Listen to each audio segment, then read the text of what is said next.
Welcome to On the Money Line, a podcast by MMA Play 365. I'm Newsome and I'm here to break down UFC Vegas 70, which is headlined by a really fun fight. Should be an explosive fight in the UFC light heavyweight division between Nikita Krylov and Ryan Spann.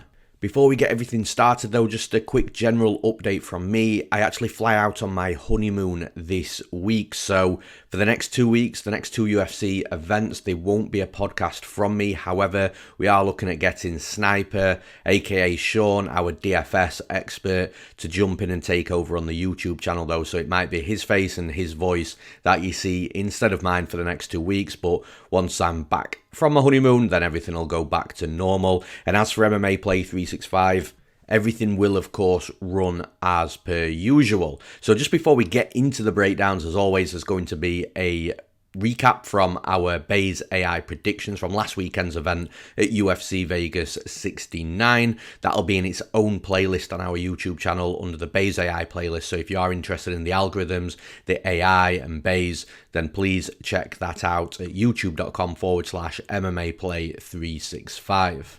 And with all that out the way, let's break some fights down. So we start in the main event, as I've already mentioned, headlined by Nikita Krylov versus Ryan Spann.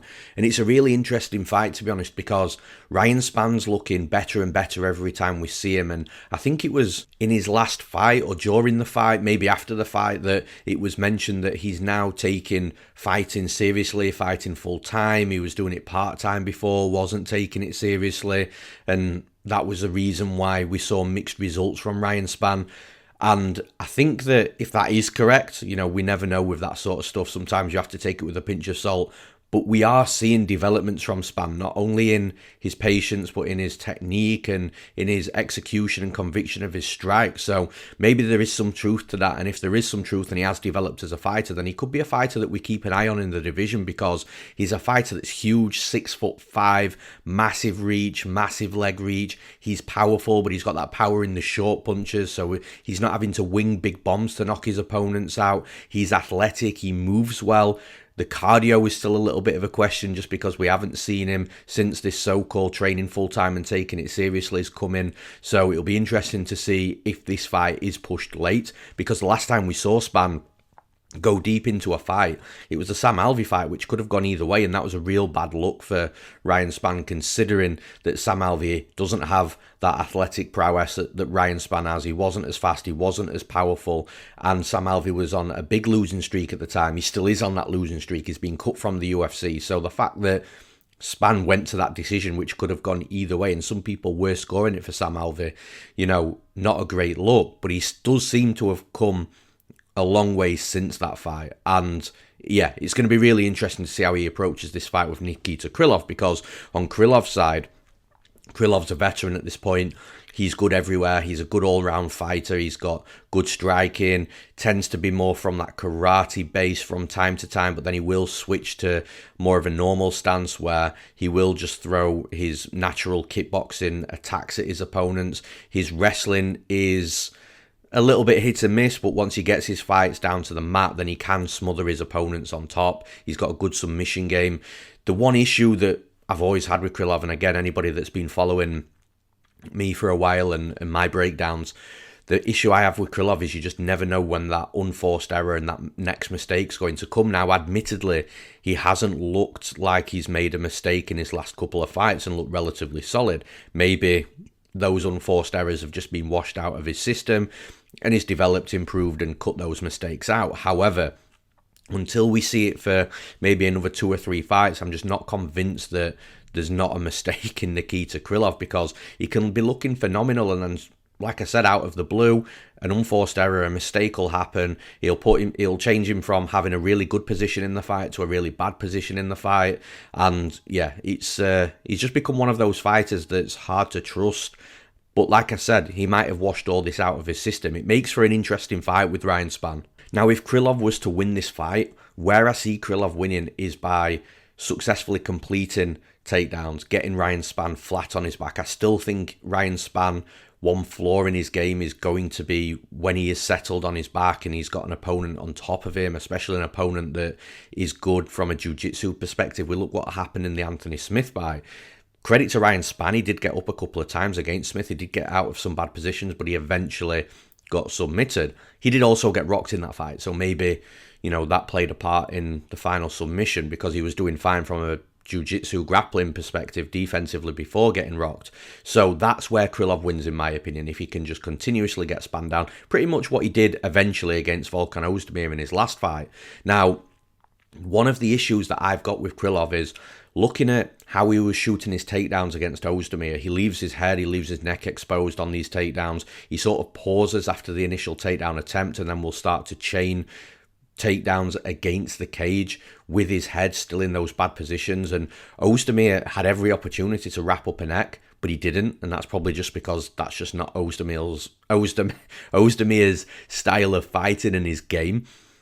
Ozdemir was just looking at defending in the correct ways. He's got good takedown defense. But with Ryan Spann, Spann's got nasty front chokes, and he'll wrap up a choke almost like it's second nature. So I kind of think if Krylov is looking to get the fight down to the mat, he's going to run himself into a lot of risks and give Spann opportunities to wrap that neck up. And once Spann wraps the neck up, it's a quick tap. You see it all the time. He's got that natural power, natural tight squeeze. So I genuinely think that, and then again, it takes me back to the Krylov and mistake thing. Could he be looking great, shoot a takedown, and then just get caught in a front choke? It's possible. But then, looking at the fight on the feet, I think Nikita Krylov's got a slight technical advantage from a striking perspective, but Ryan Spann's power and his speed that he throws his strikes at is just insane. And I think, you look at Krylov and how badly he was rocked against Ozdemir. I think if those were Spann's punches, he'd have been knocked out. So, I'm looking at Ryan Spann here and I'm thinking, well, Spann's got a definite power advantage on the feet, the knockout advantage. Then if Krylov wants to implement his game plan, he's got to put himself through that danger of Spann's nasty defensive front choke submission game before he even gets him to the mat. Then I'm looking, does this fight go to a decision? If it does, what do both fighters look like? Well, Spann's done 5 rounds before. He hasn't looked great, though, in the UFC going late. Nikita Krylov's never been 5 rounds, so how's he going to look? Krylov tires in fights too, so we can't ignore that. I just think it's an interesting fight. If it goes to a decision, then I genuinely, I'm not sure. It could be up in the air. It could be one of those fights where, the judges aren't sure and not much has happened late in the fight. But if it doesn't go to a decision, it means there's been a finish. And I think if there's a finish, Nikita Krylov has every chance of submitting somebody like Ryan Spann. But I think if there is a finish, it is more likely to be from Ryan Spann because of the power he's got, because of his attacks from a defensive submission perspective. So, yeah, for those reasons, I'm picking Ryan Spann to win this fight. And in the next fight, the co-main event, we've got Andre Muniz versus Brendan Allen. A real interesting fight here. I see a lot of people showing a lot of interest in this fight, a lot of people on Brendan Allen's side. And, when the fight first got announced, I thought, okay, well, yeah, Muniz, dangerous submission game, dangerous fighter. Then when I saw the lines were released and Brendan Allen was the underdog, and he's continuously growing as an underdog as well, by the way. A lot of money seems to be coming in on Muniz. I thought, okay, well, Allen could really be live here, even though Muniz is dangerous and he's a good fighter, and if the fight does hit the mat, which I anticipate it should, Brendan Allen's also a BJJ black belt. And also, from a striking perspective, Brendan Allen's the better striker as well. Improved his striking over the years. So when I'm looking at this fight, I'm thinking, well, Allen's the better striker. Muniz, in my opinion, is still the better grappler, but can Allen hang enough on the mat to make the striking be where this fight is won and lost? But the more I look into the fight, I just don't think the fight is going to be won and lost on the feet. Andre Muniz is an okay striker. He's not very technical. His cardio's questionable when he's forced to fight on the feet for extended periods of time. But once he gets the fight onto the mat, that gas tank is just completely switched. It's completely different, which is normal. Strikers have good striking gas tanks. Grapplers have good grappling gas tanks. Wrestlers have good wrestling gas tanks. And that's just how mixed martial arts works. So I feel the fight is going to hit the mat. And you look at Andre Muniz, his jiu-jitsu is next level. This dude snapped Jacare Souza's arm. I bet Jacare Souza in that Muniz fight thinking, well, if this hits the mat, Muniz is good, but Jacare's just better. Jacare got submitted. He got his arm snapped by Muniz. That tells you the level that Muniz's grappling's at. Now, I'm not saying he's going to go out there and snap Brendan Allen's arm, but what I'm saying is if this fight hits the mat, which I anticipate it will at some point, I just think Muniz is going to be able to get Allen out, or at least just pin Allen on the mat. Allen will be struggling underneath Muniz, trying to stand up. Muniz will be using defensive transitions to block the transitions of Brendan Allen trying to get space, get gaps to explode back up to his feet. And I just think that Brendan Allen's going to struggle. While the fight's on the feet, striking, I think that, as I've already mentioned, Brendan Allen is the better striker. I think he'll probably land in the better strikes. But again, I think Brendan Allen's going to be a little bit hesitant of Muniz. I think Allen's going to be hesitant coming forward in, not fear, but in hesitation of overexposing, overexerting himself to the point when he's too aggressive and Muniz just manages to react and take him down. So if Allen is on the back foot and there's a little bit of hesitancy there coming into range, how effective is he going to be with his striking? So again, that's another question that, we're going to find an answer to on Saturday night. But like I say, the bottom line for me is I do think the fight hits the mat. And although I don't think Brendan Allen's going to get completely rolled, I do think that Andre Muniz is the better BJJ player. He's the much bigger submission threat. I think he's better with his control in top positions. And like I said, his overall BJJ game is just better than Brendan Allen's. So because of the fact that I think the fight hits the mat and we see some moments on the mat, for those reasons, I'm picking Andre Muniz to win this fight. Next up in the UFC heavyweight division, we've got Augusto Sakai versus Don'Tale Mayes. Now, this betting line's actually really close. I think Don'Tale Mayes actually opened up the very slight favourite. Money came in on Sakai, now the line's flipped, but it's not flipped to a great extent, and it's being held at a pick'em, and still is a pick'em in some bookies as well. But Sakai is looking like he's starting to move into a very slight favourite in this fight, like minus 120, minus 125. But I still think that before the betting lines were released, I thought Sakai was going to open up maybe closer to minus 200. So I don't know whether there's some sort of trap line here. It happens from time to time. I've just got this weird gut feeling about this fight that maybe I've got it wrong. Maybe, the fight is going to play out much closer than I think. But like Don'Tale Mayes, the one thing I will say here is he's going to have the fight that he wants from Sakai. So Don'Tale Mayes, he's a striker, striking background, although he has wrestled in a previous fight, but he wrestled against a fighter that, didn't really look to have too much defensive wrestling, and he couldn't get back up to his feet either. So after the first takedown, Mayes knew that, that's his easy path to victory in that fight. So for the most part, Mayes is a striker. But so Sakai. Sakai isn't going to be the fighter that's going to be shooting takedowns here. I mean, you can never say never, I suppose, but Sakai typically is a striker, Muay Thai background, so very similar to Don'Tale Mayes. But I feel like Sakai is a level above when it comes to his striking. Now, Sakai's on a bit of a losing streak now, but you look at the fighters he's lost against, he's only losing against the best fighters in the division, and the one fight that you might put a question mark over, especially from a cardio perspective, is the Alistair Overeem fight. But remember, that was a 5-round fight, and Sakai was winning that fight going into those championship rounds, and then gassed, and Overeem suddenly pulled out his NCAA Division 1 wrestling card, took Sakai down, and ground and pounded him out whilst he was tired. Now, that's not going to happen in this fight. A, I don't think Mayes is going to take him down, and B, the fight's not 5 rounds. So I think that from a striking perspective, that is where this fight's going to be won and lost. And do I think Mayes is going to be competitive? Yes, I do. But like I say, I think Sakai is just a better quality striker. I think he's fought the better level of competition. Sure, he's losing against that better level of competition, but all the fighters that have beaten Sakai would absolutely beat Mayes. And I just think Sakai's around slightly better guys from a training camp perspective, I believe training at American Top Team. So he's got a ton of not only quality guys around him, quality coaches, but he's also got quality heavyweights around him as well for him to train with. So when I'm piecing everything together, like I said, I just felt that this fight was going to be much closer to minus 200. I'd look at the betting line and think, right, absolutely no way, because the line either is where I thought it was or is slightly too high. But yeah, there's just a gut feeling that with the lines being really close, that there's something trappy about this. Maybe the fight is very, very close, goes to a split decision, and, the value's then on the underdog, which at this moment in time is Don'Tale Mayes. So yeah, there's something not quite right in my gut, but from a prediction perspective, with everything that I've mentioned, I'm picking Augusto Sakai to win this fight. And next up, we finally get the return of Tatiana Suarez versus Montana De La Rosa. Now, if you are new to this channel, if you're new to MMA, you're a new MMA fan, Tatiana Suarez is a fighter that literally everybody was tipping to be not just a future world champion, but a future dominant world champion, and one of those champions that is will be very difficult to beat and will hold on to the belt for a very long time, like your John Joneses, your Mighty Mouses. So I feel that Tatiana Suarez the hype's back on her. The betting line's massive. She's like a -800 favourite.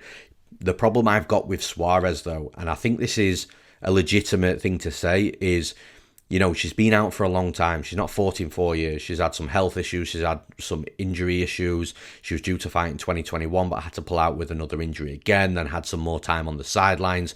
She's not fought in 4 years, and even prior to that, her last fight was a year before that. So she's actually only fought once in 5 years. Like I said, a lot of injuries, health issues, etc. That begs the question, what does Tatiana Suarez look like on Saturday night? Now, I think if this was against one of the top fighters in the division, and no disrespect to Montana De La Rosa, I'm talking, top 3 to 5 fighters in the division, then I think the question could be more viable to take into consideration when breaking this fight down. But I think Montana De La Rosa is actually going to be not only a good test for Suarez, but I also think it's going to bring the best out of Suarez as well. So even if there is a little bit of ring rust, even if she does need a round to get into the swing of things, I just think that Tatiana Suarez is going to have the best brought out of her here at this moment in time by Montana De La Rosa, because Montana De La Rosa, she's a wrestler herself, she loves to grapple, the striking's improved, but Tatiana Suarez, again, from a striking perspective, she was always one of those strikers that she didn't massively excel there, but the striking was a means to the takedown. So I think we're going to see a lot of wrestling in this fight. I think we're going to see a lot of jiu-jitsu. And because of that, I just feel that Suarez is just going to end up on top of De La Rosa. I think she's going to be slightly thicker, slightly more physical, stronger as well. That's going to help Suarez, especially when it comes to both the wrestling and the grappling as well. So, yeah, I think there's going to be some question marks on Suarez in how does she look, but I don't think this is a bad fight for her at all to return to the UFC. So for those reasons, I'm picking Tatiana Suarez to win this fight. And in the next fight, we've got a fun one between Mike Malott and Yohan Lainesse. And it's a really interesting fight from Lionesse's perspective. I'm just going to jump straight into it. So I bet Lainesse in his last fight against Darian Weeks as an underdog. Lainesse has always had this issue of starting fights really fast, coming out like a bull, putting everything into his fights. If he doesn't get his opponent out, then he tires out, he gasses out, and then his opponent can take over. And we've seen that in multiple fights. However, we've also seen in multiple fights that the opponent can't weather that initial storm and Lainesse knocks them out. So leading into the Darian Weeks fight, my thesis of the bet is I think that Lainesse is actually going to start fixing these issues. I don't think he's going to come out fast like a bull. I think he's going to have worked on this side of his game, knowing that he has to if he's going to win fights at this level in the UFC. And I think he's going to come out more patient, more technical, and his gas tank's going to survive because of it. And that happened. And he won the fight. However, the issue is it was a very close decision, and it was one of those where you really didn't know which way it was going to go, and a lot of people scored that fight for Darian Weeks. But also what basically happened is Lainesse was that patient fighter, but because of that, he was over-concerned about the gas tank. He was over-concerned about putting too much volume in there, to the point where he was outlanded officially nearly 2-1 on strikes. The volume just wasn't there. The reason I believe that he ended up winning is because the volume he did throw was the power strike. So the judges chose the power over the volume, over the technical volume of Darian Weeks. So that was an issue for Lainesse. So now I'm here thinking, well, does Lainesse just have no in-between? Is he completely one way or completely the other? And I feel like against Mike Malott, I can actually see him pretty much okay whichever version of Lainesse that we see inside the cage. I think if Lainesse comes out hard and fast, that's probably actually going to be his best chance of winning this fight out of the two versions that we've seen of Lainesse. But I think that Mike Malott's good enough to potentially weather a storm. He might get hit with 1 or 2 punches. He might even get dropped in the early moments of the fight, but he's just got to keep getting back up, close the distance, clinch up against Lainesse and try and drag the fight out. But then if we do see the other Lainesse, I think Mike Malott can just pick him apart at range or inside boxing range. Just mind his P's and Q's that he doesn't get hit with one of the hard shots that Lainesse will throw throughout the fight. And like I said, I think whichever one we see, whichever version we see of Lainesse, I think Mike Malott's probably got that covered. Where this fight does become interesting is if we see further developments from Lainesse and we actually see that in between. The Lainesse that will go hard, but then not go too hard that he gasses out, and will take some moments off a little bit and then just remain active on this low volume whilst the fight has got a little bit less action in it, those seconds and those minutes where fighters are making reads, and then come in hard again and just manage his energy levels so he can maintain some explosivity, some moments where he can be aggressive for 60 to 90 seconds, but then also regain some energy as well, and do that throughout the 3 rounds. I think if that's a version that we see of Lainesse, like I said, a more developed version of him as a fighter, then that version of Yohan Lainesse, should we see that version of Yohan Lainesse, I would actually be picking him to beat Mike Malott. But the thing is, until I see that, I'm not confident. I kind of do feel that we have either, the out like a bull type fighter in Lainesse where he'll come out fast, hard and gas out late, or we've got the low volume Lainesse where he'll be patient and just manage his gas tank levels to the point where his volume does just completely drop off a cliff and he is getting outworked by his opponent. So for those reasons, I'm picking Mike Malott to win this fight. And in the next fight, we've got Erick Gonzalez versus the UFC newcomer Trevor Peek. Now, Erick Gonzalez, first 2 fights in the UFC, Jim Miller and Terence McKinney. So the dude's not had the best or the easiest starts to the UFC, so they've given him a UFC debutant. Fair enough. However, the UFC debutant Trevor Peek turns out to be a very good fighter.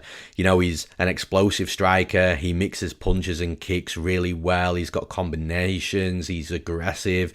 He's tough. He's durable, so he can eat some strikes as well. He'll come forwards at all times and, again, just be looking to take your chin into row Z.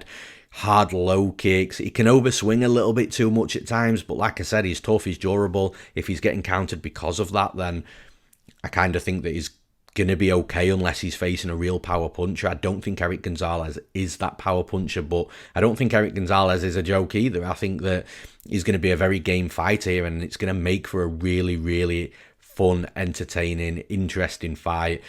If Erick Gonzalez does try and take the fight down to the mat, which I do anticipate at some point, that is going to be a possibility, because I genuinely think Trevor Peek's going to be a little bit overwhelming, a little bit too aggressive for Erick Gonzalez. Erick Gonzalez will trade with him early, exchange with him early, but I think once Trevor Peek's power shots start landing, I think Gonzalez could decide, right, okay, I'm taking this fight to the mat.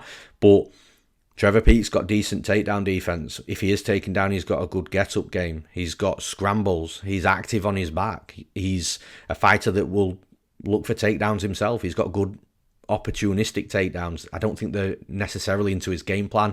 Like I say, it's more opportunistic. But listen, Trevor Peek is a decent all-round fighter. He's got good defense when it comes to the wrestling and grappling.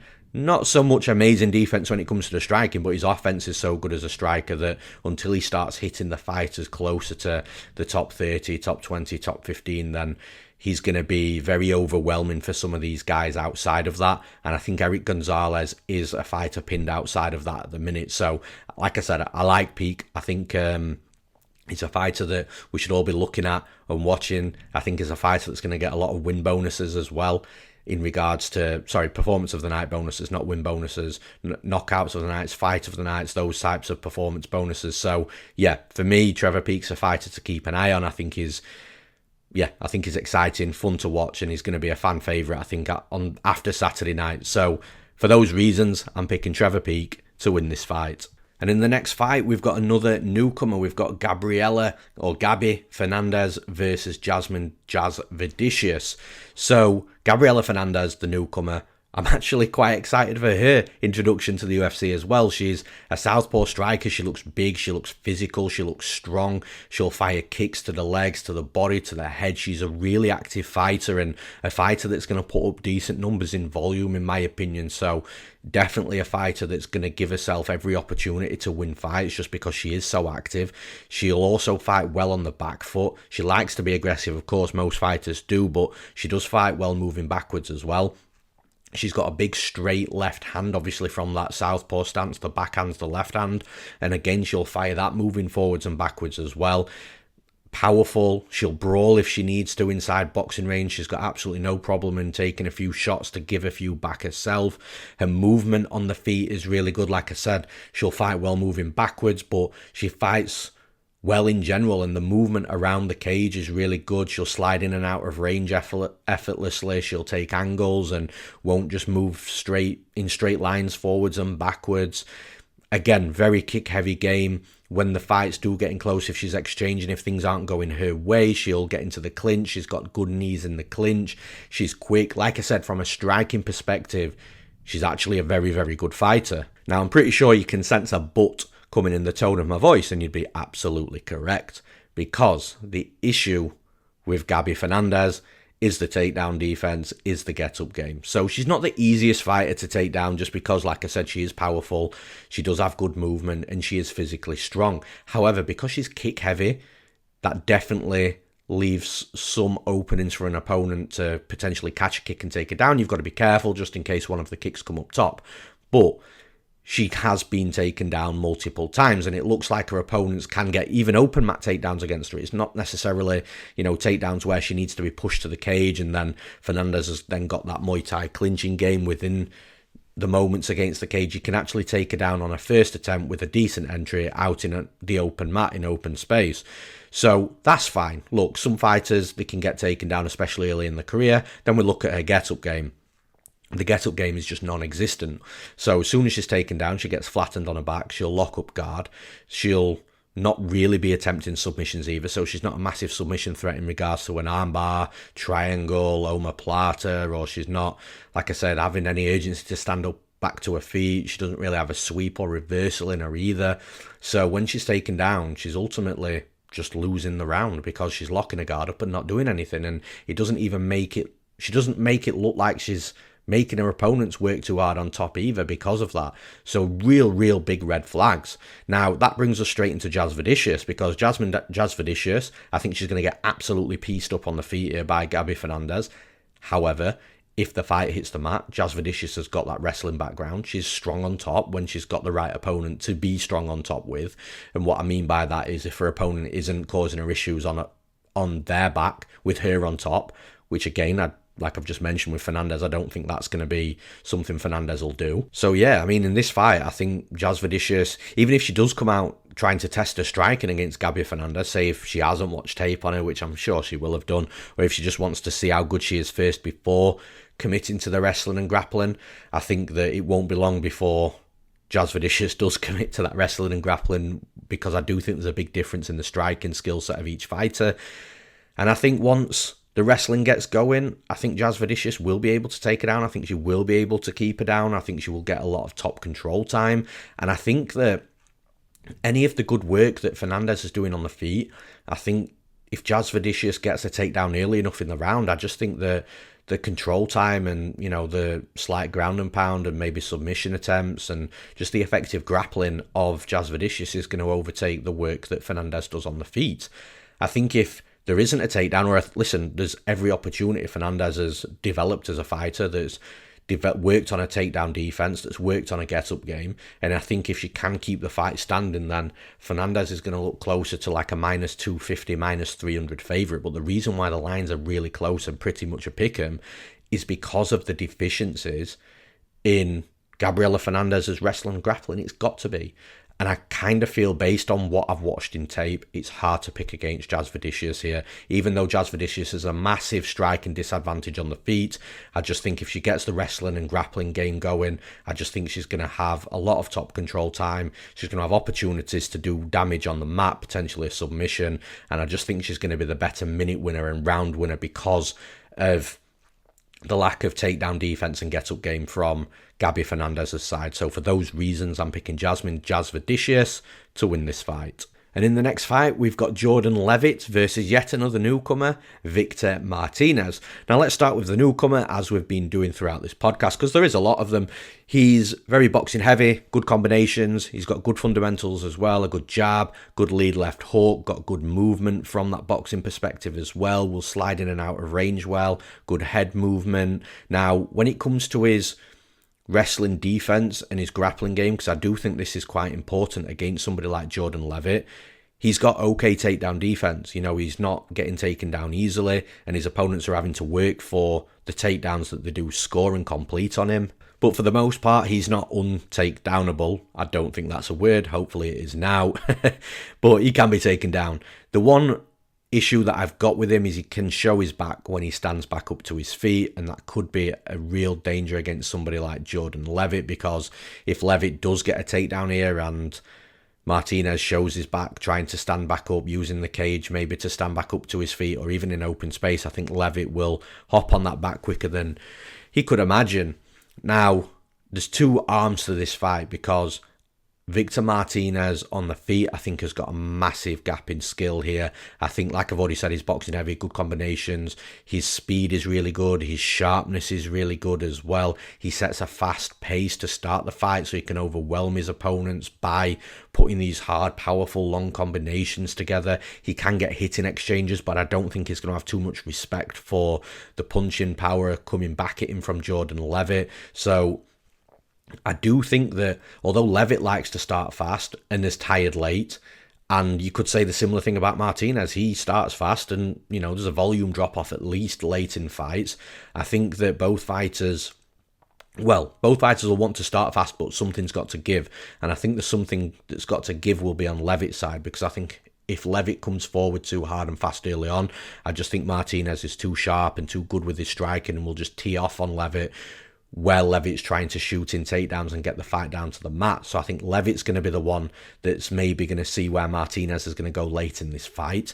But I just think that Martinez, like I've just mentioned in the Gabriella Fernandes fight with the takedown defense and the get-up game, sure, there's some slight issues with the get-up game with Martinez, but from a general perspective, his takedown defense is okay. He can defend takedowns.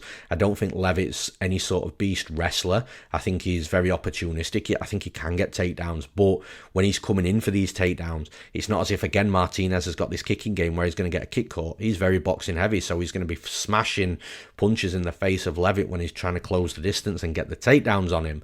I think if Leavitt can just wait a little bit and potentially and hopefully tire Martinez out, or maybe get that volume drop off and then go for the takedowns later in the fight, that's when he's going to be likely more successful. But I think the early moments in this fight is just going to be, I think Martinez is going to be a bit of a powerhouse for Leavitt in regards to just being in his face and landing combinations and teeing off on him. I think he's going to hurt Leavitt. I think he's going to force desperation takedowns from Leavitt, and I just think that Martinez is going to do enough work in round one to set the fight up for himself. Either he finishes Leavitt in round one or hurts him bad enough that he just can just take it volume by volume, punch by punch throughout the rest of the fight if Martinez does get tired. So for those reasons, I'm picking Victor Martinez to win this fight. And in the next fight, again, another fun fight, we've got Osbourne versus Charles Johnson.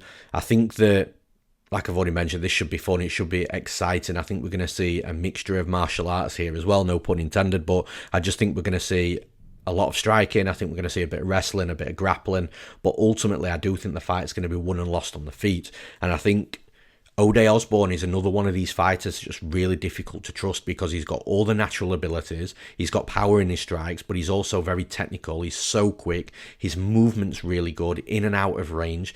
He's just, honestly, I thought when he first came to the UFC, he was going to be one of these super prospects that's going to go a long way. And listen, his ceiling could still be relatively high, but the reason why I said that I'm just not confident and trusting in Osbourne is because the amount of fights where he's looked great and then just got finished. And I just feel that in Charles Johnson, he's fighting someone that is big for the division, that isn't likely to get knocked out and go anywhere. I don't think that Osbourne's going to be able to take Charles Johnson down frequently enough to have a lot of top time on Charles Johnson. I think if he does take Johnson down, Johnson's got a really good get-up game anyway, so he's going to be able to get back up to his feet. From a volume perspective, on the feet striking, it could be quite close. But again, I think Johnson's got really...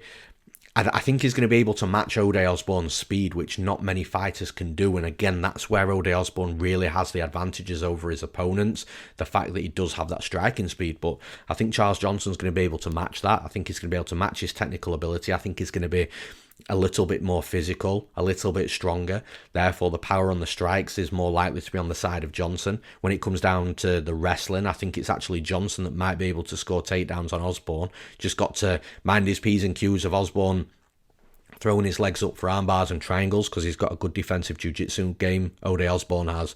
But like I said, overall, I think Charles Johnson's just the better fighter here. He's the fighter that's also more solid, more durable, and just a more trustworthy fighter. So for all those reasons, I am siding with Charles Johnson to win this fight. And in the next fight, we've got Joe Solecki versus Carl Deaton, who's stepping in on short notice. It's supposed to have been Joe Solecki versus Benoit Saint-Denis, which is really disappointing because that fight was going to be a ton of fun. I think, though, Solecki's just took whatever opponent he could get. I think the UFC have actually had a bit of difficulty trying to find a replacement for Benoit Saint-Denis, and they finally just brought Carl Deaton in, on sort of like a week and a half notice. And I think that, listen, Deaton's not a bad fighter. He's going to get in the face of his opponents. He's not going to back down from anybody. There's no hesitancy there, and he'll come forward and he'll try to implement his game plan aggressively. He does look to be more of a striker opposed to being a wrestler and a grappler, and in fact, he has shown defensive flaws in that wrestling and grappling from a couple of the fights that I've watched as well, which then brings in Joe Solecki. Joe Solecki is an absolute beast on the mat, a phenom in regards to Brazilian Jiu-Jitsu. He's not always getting the finish, but you look at his control, top side, it's solid. It's very difficult to get back up once Solecki's on top of you. He regularly competes in grappling tournaments as well. He's what I would call, in my opinion, a high-level MMA grappler. Solid BJJ and, dangerous from a submission perspective. Really difficult to stand up against and work against when you're on his back. And if you put Solecki on his back, actually that's probably where Solecki's flaw is as well. If you put Solecki on his back, I've seen Solecki get a little bit stuck and look a little bit lost, but I just don't think Deaton's going to put Solecki on his back. I think if there's any wrestling and grappling, it's going to come from Solecki's side. From a striking perspective, I don't even think that Deaton's necessarily the better striker here. I think Solecki's striking is a little bit underrated. Again, I'm not saying that he's some like beast boxer or Thai fighter, but Solecki's striking in MMA is absolutely fine. He can put combinations together, he'll come forwards, he's technical, he's got good defensive awareness, and he'll strike as a means to wrestle as well. So I think Deaton's in trouble here, and I do think the betting line reflects that. Obviously, you've got Solecki at around minus 500, minus 550, so I think it's definitely reflective of how the fight should play out. I just think that Solecki is going to be too much for Deaton. I think he gets the takedowns he needs, I think he gets the top control time he needs, and I do think he gets Deaton out of there. So for those reasons, I'm picking Joe Solecki to win this fight. And in the next fight, this is a banger. I'm not sure why this fight is so low down on the card. We've got the newcomer Nurullo Aliev versus Rafael Alves. And like I said, I think this is a phenomenal fight. I think it's a great clash of styles. Nurullo Aliev, obviously the newcomer to the UFC. Aliev is from Tajikistan. He physically looks like Khabib Nurmagomedov as well in the face. He's got that chin strap beard. So very, very reminiscent of a fighter that, does come from Dagestan, although he doesn't. He comes from Tajikistan, but he's got that wrestling background. He's got that strong wrestling. We see that in his fights. His striking is absolutely a means to get his opponents down to the mat. He'll shoot in takedowns pretty much against the cage, so he needs that forward pressure coming in for himself against the cage. He'll just shoot the takedown and he'll stop. And then he'll start working to chain wrestle, which he likes to get a body lock opposed to actually like lifting his opponents and picking them up and slamming them down to the mat. He does get that body lock and he does like to throw and drag his opponents down to the mat. Once he's on the mat, again, his BJJ doesn't really come into play too much. He'll just find a position that he's comfortable in. He'll just sit in that position and land strikes. That's normally either guard or half guard. Again, he's not one of these fighters that will start transitioning to side control or trying to get a mounted crucifix or trying to get into mount or take his opponent's back. He'll just sit where he's comfortable, lay heavy and strike. Now, against Rafael Alves is a completely different style. He's an explosive, aggressive striker. Loves to be on the front foot. He will fire big winging hooks. He'll fire hard kicks as well to the body, to the head of his opponent. And he'll just start like a bull. But if he doesn't start like a bull, he can actually be a little bit patient as well and allow his opponent to come forward and counter them. So I do feel Alves has two arms to his striking style. Now, when it comes to the grappling, of Alves. Where he's most efficient is if he gets taken down, he gets flattened on his back. He can look a little bit stuck on bottom and he struggles to get back up to his feet, and he's not a massive submission threat from, that throwing your legs up for an armbar, triangle, etc. Now, with Rafael Alves, though, the danger that comes with taking him down is he has this patented guillotine. Like, he has this solid guillotine, and more often than not, it's an arm-in guillotine as well, which are guillotines that are technically harder to finish, but then he's getting quick tap-outs with them as well. Like, the squeeze that this guy must have with the guillotine is insane. So, coming back to the fight, I feel that Nurullo's actually got some stylistic disadvantages, and I wouldn't normally say that against a fighter that physically looks like Khabib in the face as well and has this wrestling background, but I don't think that Aliev does too much with his grappling topside. I don't think that Aliev is the type of fighter to shoot open mat takedowns, and more importantly, because Aliev's not shooting open mat takedowns and it's against the cage, he needs to have that forward movement and forward momentum to get his opponent back to the cage so he can shoot in the takedown. Now, with Rafael Alves, he's the epitome of explosivity, forward pressure and aggression, and being in the face of his opponents to overwhelm them.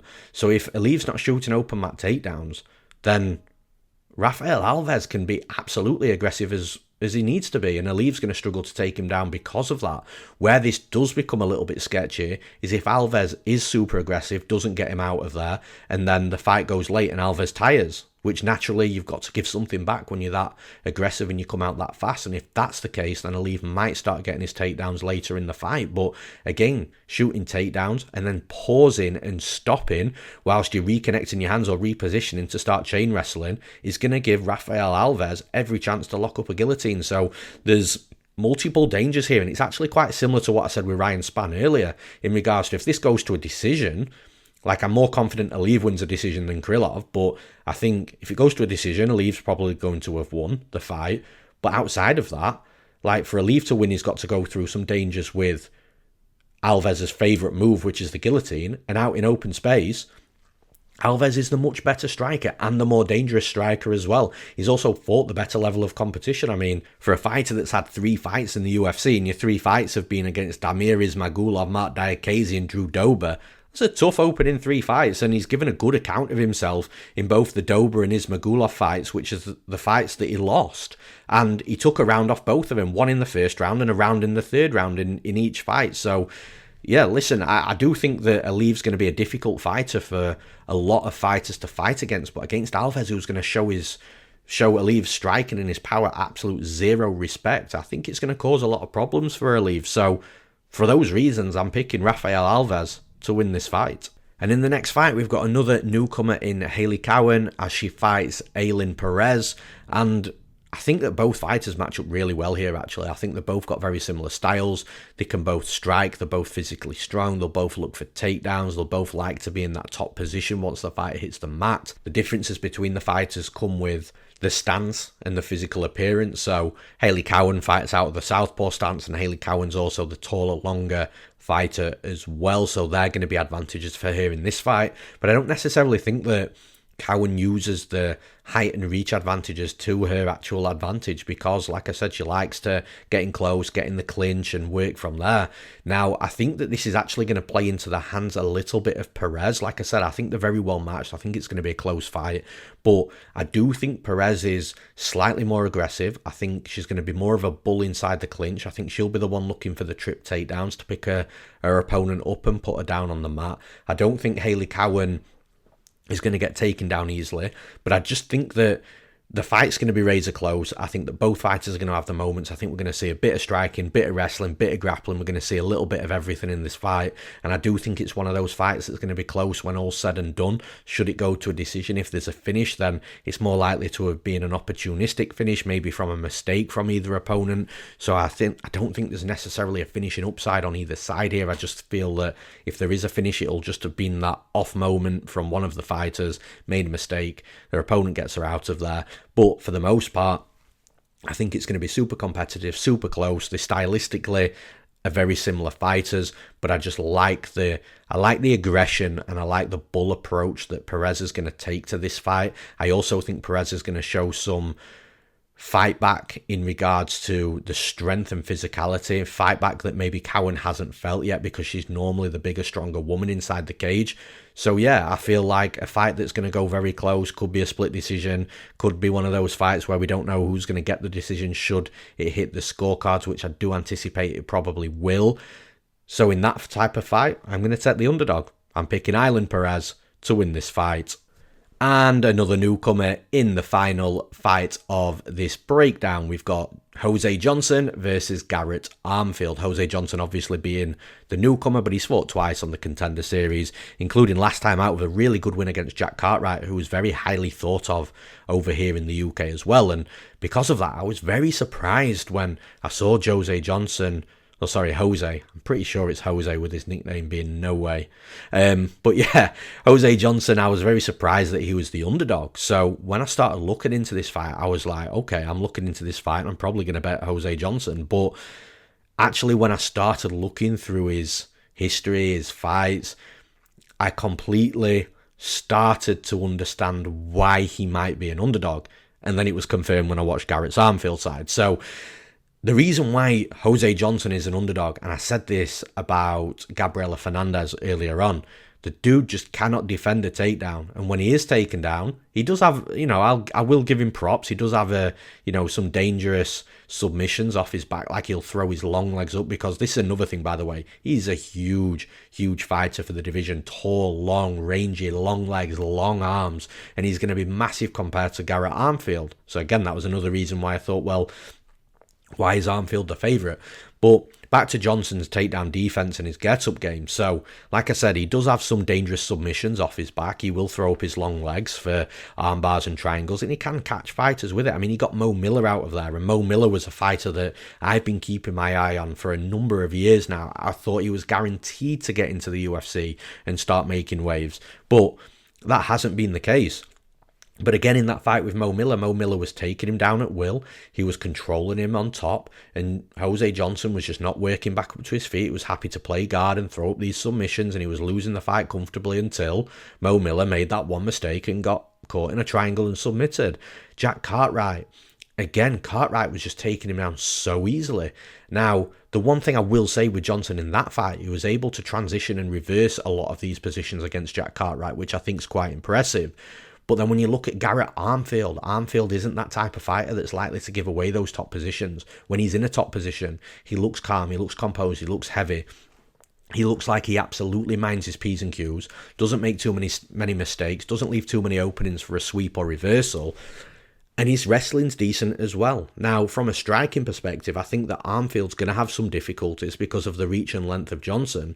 But Armfield is absolutely going to shoot takedowns in this fight. If he doesn't, I'll be shocked, because Johnson just genuinely doesn't do a good job of defending takedowns. And when he's on his back, as long as you can mind your P's and Q's and not get armbarred and triangled from guard, which at this level in the UFC is very difficult to get anyway, I think that Garrett Armfield's going to be absolutely fine. I think he's going to get takedowns at will. I think he's going to get plenty of control time. I think he's going to land some good ground and pound. And I think it's going to look like the Ronnie Lawrence fight against Jose Johnson in a way. Ronnie Lawrence just took Johnson down at will. I think it was like 12 takedowns he scored on him. Johnson did get back up to his feet a number of times, but Ronnie Lawrence is more of that fighter that will rinse and repeat takedowns, whereas Armfield, I think, is more focused on keeping his opponent down once they're down. But I just think the takedowns are going to be there, and I just struggle to see Jose Johnson getting too much off on the feet once the takedowns really start to happen. And I actually think Jose Johnson's best chance of winning this fight is by catching Armfield in one of those submissions off his back, and those are really low percentage at this level in the UFC. So for those reasons, I'm picking Garrett Armfield to win this fight. And that's all for this episode of the podcast. Once again, thank you for tuning in. As always, the comments, the likes, the subscriptions to our YouTube channel really do help, and they are really appreciated, every single one of them, and from every single one of you. As I already mentioned at the start of this podcast, I am flying out on my honeymoon at the end of this week, so I will be off the podcast for the next 2 weeks. But again, we're looking at getting Sniper MMA, aka Sean, our DFS expert, to jump in and take over for those next 2 events. So from me, thank you for tuning in again, and I'll see you in about 3 weeks' time.